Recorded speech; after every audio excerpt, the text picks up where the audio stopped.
Hindi naman inaasahan na ang pagpasok ng 7 a.m. hanggang 4 p.m. ay ang magbibigay lunas at biglang mawawala ang traffic natin sa Metro Manila. Yes. Maraming pinag-usapan. Isa lang yan sa na-highlight dahil nabanggit ni Pangulo na yan ay isinusulong ng MMDA. Marami pang mga ideas, marami pang mga suggestion. Nung open forum, nandoon ang mga motorcycle taxis, nandoon ang mga operator ng jeepneys. Meron silang mga sariling mga suggestion. Ang pinupunto, ang napagkayarian ay kumbaga hindi dapat iasa sa MMDA, hindi dapat iasa sa DOTR, hindi dapat iasa sa DPWH.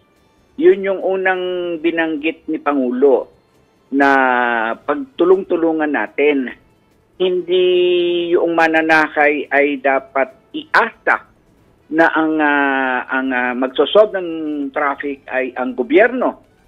Tulad nga nung sinasabi namin nga na kami sa DOTR ay naglatag ng maraming infrastructure projects tulad ng subway, ng NSCR, ng MRT-7, inaayos yung MRT-3, nandan yung LRT-1 patungong Cavite.